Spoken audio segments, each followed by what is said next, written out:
বরিশাল থেকে বলছি। তাসিন মম চ্যানেলে আপনাদের সবাইকে আরও একবার স্বাগত জানাই। আশা করি আল্লাহর রহমতে যে যেখান থেকে আমার ভিডিওটি দেখছেন সবাই ভালো আছে। আমিও আলহামদুলিল্লাহ ভালো আছি।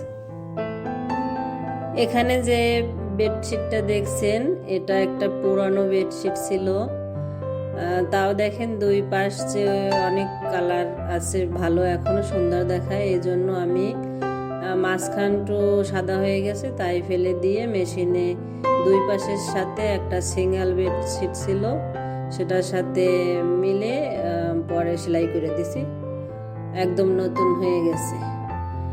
এরপরে বৃষ্টি হচ্ছে, ছাদে গেলাম ছাদটা পরিষ্কার করার জন্য, কারণ আমি বৃষ্টির পানি ধরে রাখি।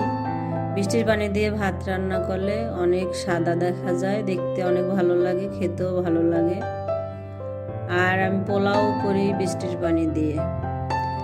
এরপরে রান্না করার জন্য চিচিঙ্গা কাটতেছি। এটা এভাবে চামড়া ছিলে নিলে শুধু চামড়াটাই ফালানো যায়, আর কিছু ফালানো যায় না। এটার ভিতরে যে বিচিটা থাকে আমরা এই বিচি দিয়েও ভর্তা বানাই। আপনারা কে কে বিচি দিয়ে ভর্তা বানিয়ে খান জানাতে পারেন। এই যে দেখেন বিচিটা বেশি ভর্তি হইলে ভালো লাগে না, মানে একদম কচি থাকতে হয়, তাহলে ভালো হয়।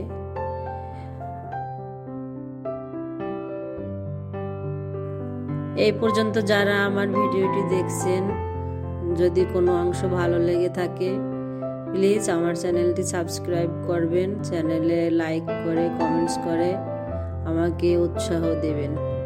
এরপর এখানে এই বিচির সাথে চিংড়ি মাছ দিয়ে পেঁয়াজ, অল্প একটু লবণ, কাঁচামরিচ, রসুন দিয়ে ব্লেন্ডার করে নিছি। এখন তেলে পেঁয়াজ দিয়ে আর ওর সাথে একটু হলুদের গুঁড়া, মরিচের গুঁড়া দিয়ে ভালো করে নাড়াচাড়া করতে করতে উঠিয়ে নেবে। যতক্ষণে তেল বের না হবে ততক্ষণে নাড়াচাড়া করতে থাকবো।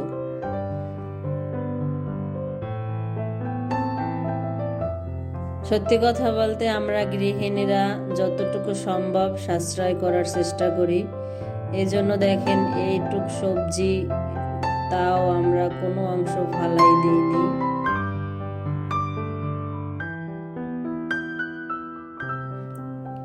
এই যে ভর্তাটার ফাইনাল লুক।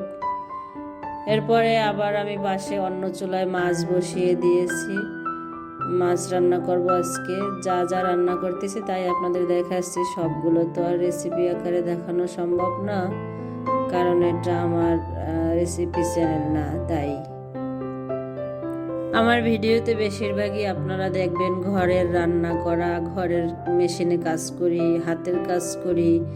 বাইরে খুব কম যাওয়া হয়, কারণ আমার ছেলের স্কুলটা অনেক সময় বন্ধ থাকে।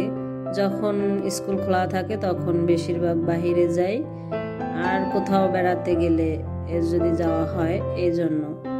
আর প্রতিদিন তো আর মার্কেটে যাওয়া হয় না, তাই বাইরেও বেশি বের হওয়া হয় না। আমরা গ্রামে গেলে অনেক সময় রান্না হয়, গ্রামের হাঁস, মুরগি, গরু, ছাগলের সব দেখতে খুব ভালো লাগে। আপনাদের আর যদি পছন্দ হয় এরকম ভিডিও ভবিষ্যতে আমি গ্রামে গেলে অবশ্যই ছাড়বো। আর শহরে তো সবার জীবনযাপন এরকম ঘরবন্দি। এর ফাঁকে আমি রান্না সেরে নিলাম। আপনাদের সাথে কথা বলতে বলতে আমি মাছ রান্না করতেছি এখানে। এটাকে বলা হয় কোরাল মাছ, আর সাথে ছিল পোয়া মাছ।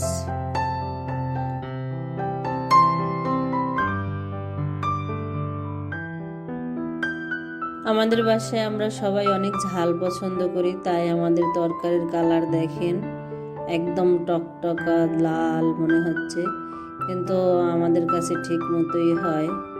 এরপরে আমি একটু করলা ভেজে নিচ্ছি।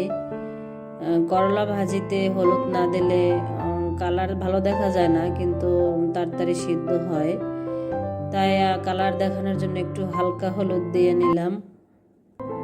এর মাঝে আমার সব রান্না এখন শেষ হয়ে গেল। গোসল করে খাওয়ার জন্য রেডি হয়ে নিলাম। ফাঁকে নামাজ কালাম করে ছেলেকে এভাবে সুন্দর করে পরিবেশন করে দিলে তার নাকি ভালো লাগে, তাই আমি তার প্লেটটা বেশিরভাগই এরকম সুন্দর করে পরিবেশন করি। আমারও দেখতে ভালো লাগে এইভাবে।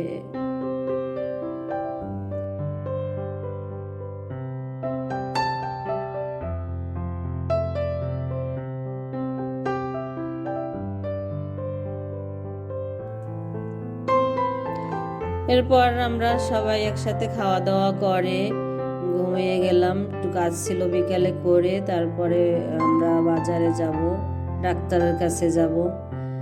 এখন চলে আসলাম ডাক্তারের কাছে। পথে যে দেখেন যাচ্ছি শহরের ভিড়ে। আজকের মতো ভিডিওটা এখানেই শেষ করলাম। সবাই ভালো থাকবেন, সুস্থ থাকবেন। পরবর্তী ভিডিওর জন্য সবাই দোয়া করবেন। আল্লাহ হাফেজ।